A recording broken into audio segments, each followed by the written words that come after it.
Olá! Para quem está focado na prova da OAB, um tema que é simplesmente crucial é a organização dos poderes. Então, nesta nossa análise, vamos direto ao ponto, ok? A ideia é desvendar como funciona a estrutura dos três poderes, aquele famoso sistema de freios e contrapesos e também as funções essenciais à justiça. Tudo claro com base na nossa Constituição de 1988. Olha só o nosso roteiro. A gente começa pela base de tudo, a separação dos poderes. Depois, passamos por cada um deles, legislativo, executivo e judiciário. Aí, vamos entender como eles se equilibram, com os freios e contrapesos. E, para fechar, as funções essenciais à justiça. Vamos nessa! Então, vamos começar pelo começo, pela base de tudo, a separação dos poderes. Isso aqui não é só um conceito de livro, não. É a verdadeira arquitetura do nosso Estado, pensada justamente para impedir que o poder se concentre na mão de um só. Entender isso bem é o que abre a porta para todo o resto. E aqui está o alicerce de tudo, o artigo 2º da Constituição. Pensa nessas duas palavras, independentes e harmônicos. Independentes porque um não manda no outro, não existe hierarquia entre eles. E harmônicos porque, apesar de independentes, eles precisam trabalhar em conjunto, em equilíbrio. Essas duas palavrinhas definem toda a dinâmica do nosso sistema político. Ok, vamos mergulhar no primeiro poder, o legislativo. Dá para pensar nele como a grande fábrica de leis do país. É ali que as discussões acontecem e as regras que guiam a nossa sociedade são criadas. E o artigo 44 deixa claro quem manda nesse pedaço: o Congresso Nacional. Mas por que duas casas? Por que temos uma Câmara e um Senado? Esse sistema, que a gente chama de bicameral, não é à toa. Ele existe para criar um equilíbrio, para garantir que tanto os interesses do povo quanto dos estados sejam ouvidos. E aqui fica bem nítida a diferença entre as duas. A Câmara dos Deputados, como o nome já diz, representa o povo.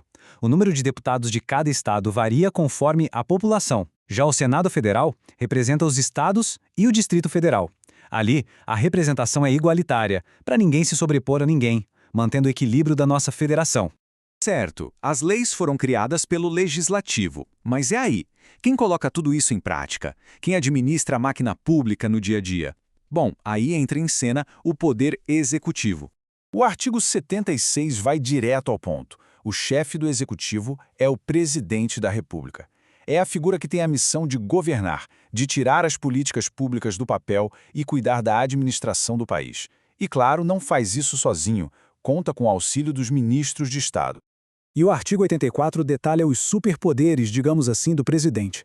Repara como várias dessas competências dialogam diretamente com os outros poderes. Sancionar ou vetar uma lei é conversar com o legislativo. Editar uma medida provisória é quase legislar, né? Comandar as Forças Armadas. Cada item aqui mostra o tamanho da responsabilidade e, ao mesmo tempo, os pontos de controle com os outros poderes. E agora, chegamos ao terceiro poder, aquele que funciona como o grande árbitro do jogo democrático. Sua missão é garantir que ninguém, nem mesmo os outros poderes, desrespeite a nossa lei maior, a Constituição. A estrutura do judiciário, prevista lá no artigo 92, parece uma pirâmide. Lá no topo, absoluto, está o STF. Abaixo dele, o sistema se ramifica. A gente tem a Justiça Comum, que cuida da maioria dos casos, e as justiças que a gente chama de especializadas, a do trabalho, a eleitoral e a militar. Cada uma no seu quadrado, com uma área de atuação bem específica. Mas de todos esses órgãos, o artigo 102 dá um recado bem claro sobre o STF. A missão principal dele é ser o guardião da Constituição. É o Supremo que dá a palavra final se uma lei ou um ato do governo está valendo ou se vai contra a nossa Carta Magna.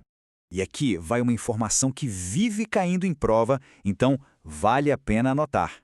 O STF é formado por 11 ministros. Esse número está cravado lá no artigo 101 da Constituição. É um detalhe simples, mas muito importante de memorizar. Ok, então a gente tem três poderes gigantes, independentes. Aí fica a pergunta: o que impede que um deles resolva crescer demais e dominar tudo? A resposta está numa das engrenagens mais geniais da nossa Constituição: o sistema de freios e contrapesos. Essa pergunta é de $1 bilhão, né? A Constituição foi esperta. Ela não só separou as funções de cada poder, mas também criou mecanismos para que um vigie o outro. É como uma dança de fiscalização mútua. E este quadro mostra essa dança em ação. Olha só que interessante. O Executivo pode frear o Legislativo vetando uma lei, Mas o legislativo pode dar o troco e derrubar o veto.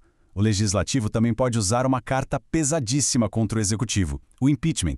E como um árbitro final, o judiciário tem o poder de controlar a constitucionalidade de tudo, podendo anular leis do Congresso e atos do presidente.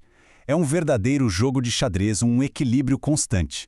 Para a gente ir fechando, falta falar de algumas instituições que, olha só, não são um quarto poder, mas sem elas o sistema de justiça simplesmente não para de pé. São vitais.